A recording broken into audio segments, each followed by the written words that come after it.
Bismillahirrahmanirrahim. Assalamualaikum warahmatullahi wabarakatuh. Nama saya Bagas Aulia Al-Fasyam, kelas A3 jurusan Sistem Informasi Fakultas Teknik Universitas Maliko Saleh. Saya akan mengikuti ujian akhir semester mata kuliah filsafat. Saya akan mempresentasikan ujian akhir semester saya dengan materi filsafat barat atau filsafat positivisme. Latar belakang masalah pada presentasi ini saya susun berdasarkan pada makalah tugas mata kuliah filsafat dengan pembahasan filsafat positivisme. Makalah ini dititik beratkan pada pemikiran-pemikiran para filosof aliran positivisme. Tujuan pembahasan yaitu untuk memaparkan perkembangan filsafat modern pada saat lahirnya filsafat positivisme. Rumusan masalah 1. Sejarah filsafat positivisme. 2. Pengertian positivisme. 3. Perkembangan positivisme. 4. Ciri-ciri positivisme. 5. Metode filsafat positivisme. Fungsi filsafat 6. Fungsi filsafat positivisme. 7. Kelebihan dan kekurangan filsafat positivisme. Pengertian positivisme berasal dari kata positif. Kata positif di sini sama artinya dengan faktual, yaitu apa yang berdasarkan fakta-fakta. Menurut positivisme, pengetahuan kita tidak boleh melebihi fakta-fakta.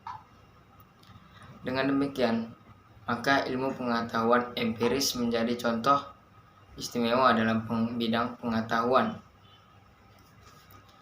Sejarah filsafat positivisme. Positivisme adalah salah satu aliran filsafat modern. Secara umum boleh dikatakan bahwa akar sejarah pemikiran positivisme dapat dikembalikan kepada masa Hume dan Kant. Penjelasan mengenai sejarah filsafat keduanya yaitu Hume dan Kant. Hume berpendapat bahwa permasalahan ilmiah harus diuji melalui percobaan atau aliran empirisme. Sementara Kant adalah orang yang melaksanakan pendapat Hume ini dengan menyusun Critique of Pure Reason, kritik terhadap pikiran murni atau aliran kritisme. Selain itu, Kant juga membuat batas-batasan wilayah pengetahuan manusia dan aturan-aturan untuk menghukumi pengetahuan tersebut dengan menjadikan pengalaman sebagai porosnya. Terdapat 3 tahap dalam perkembangan positivisme, yaitu dalam perkembangan positivisme yaitu tempat utama dan dalam positivisme pertama dibagikan pada sosiologi atau positivisme sosial dan evolusioner. Munculnya tahap kedua dalam positivisme, empirio-positivisme, berawal pada tahun 1870 sampai dengan 1890-an dan berpautan dengan Mach dan Avenarius atau positivisme kritis. Perkembangan positivisme tahap terakhir berkaitan dengan lingkaran Wina dengan tokoh-tokohnya O'Neurath, Carnap, Slick, Frank, dan lain-lain, atau positivisme logis. Ciri-ciri positivisme yaitu 1. Objektif atau bebas nilai.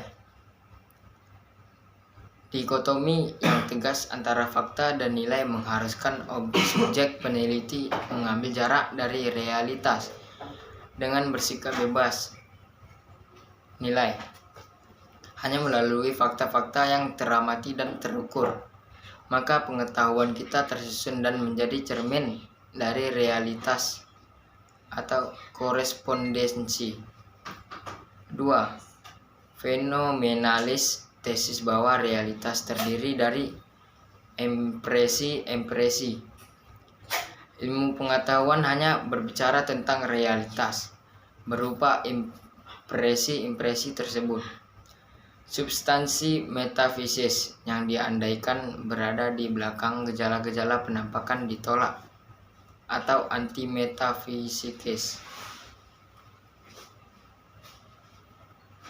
Ketiga, nominalisme bagi positivisme. Hanya konsep yang mewakili realitas partikular lah yang nyata. 4. Reduksionisme. Realitas direduksi menjadi fakta-fakta yang dapat diamati. 5. Naturalisme. Tesis dapat tentang keteraturan peristiwa-peristiwa di alam semesta yang meniadakan penjelasan supranatural. Adi Kodrati. Alam semesta memiliki strukturnya sendiri dan mengasalkan strukturnya sendiri. 6. Mekanisme.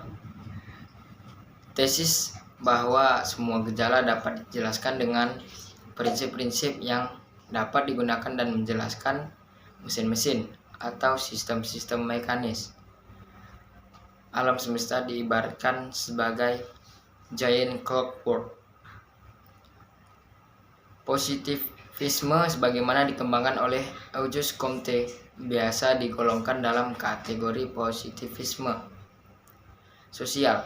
Aliran positivisme jenis ini dikembangkan di Inggris oleh para filosof seperti Jeremy Bentham, James Mill, dan John Stuart Mill. Sedangkan di Italia, positivisme sosial dikembangkan oleh Carlo Cattaneo dan Giuseppe Ferrari. Mereka berdua menganggap diri sebagai orang yang melanjutkan karya Gamisto Vico, tokoh yang menurut mereka telah menempatkan sains antara manusia dan pusat kemanusiaan sendiri. Para penganut positivisme sosial di Jerman seperti Ernest Lassalle, Friedrich Jolt, dan Eugen Dürer lebih mengacu pada pemikiran Louis Feuerbach daripada pemikiran Saint-Simon dan Auguste Comte.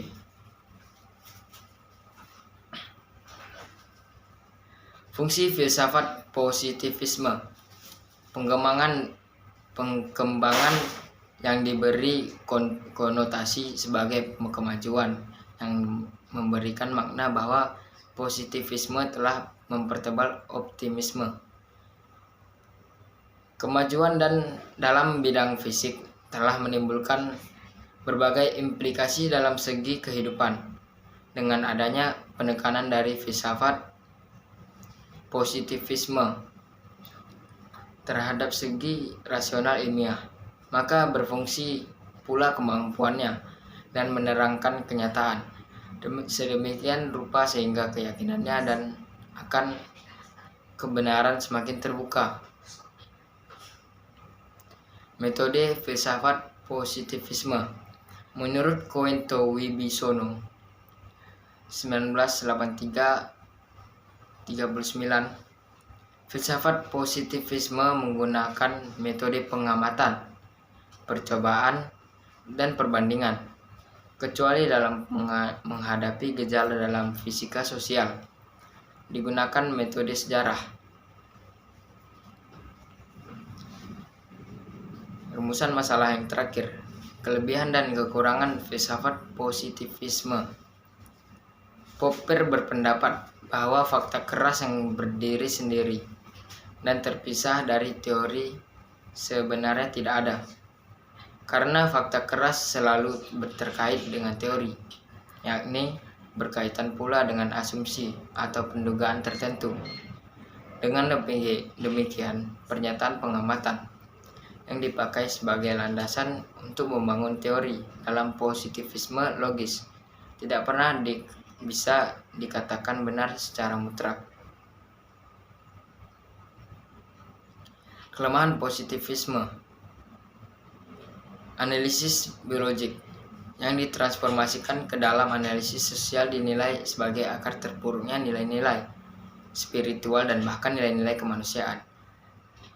Akibat dari ketidakpercayaannya terhadap sesuatu yang tidak dapat diuji kebenarannya, maka faham ini akan mengakibatkan banyaknya manusia yang nantinya tidak percaya kepada Tuhan, malaikat, setan, surga, dan neraka.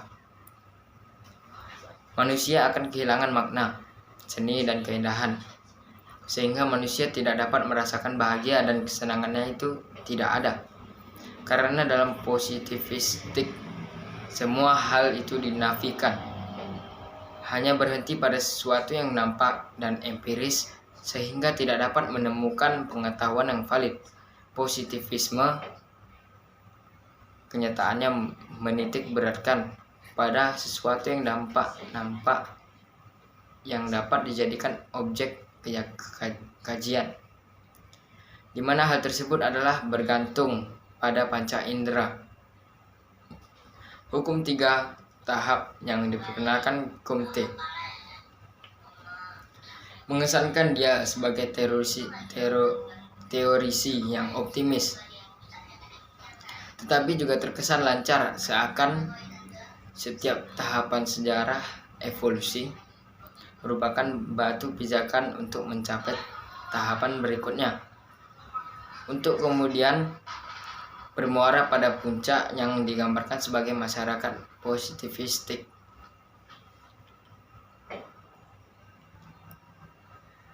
Maka sebenarnya positivisme mempunyai beberapa kelebihan dan kekurangan, yaitu antara lain: kelebihan positivisme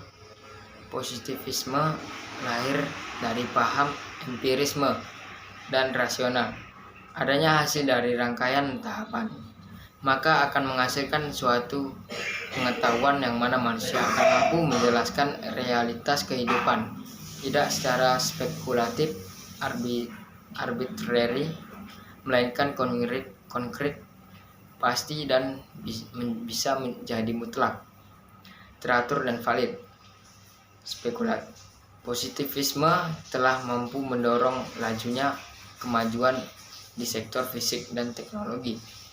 Positivisme sangat menekankan aspek rasionali ilmiah, baik pada epistemologi atau keyakinan ontologik yang dipergunakan sebagai dasar pemikirannya.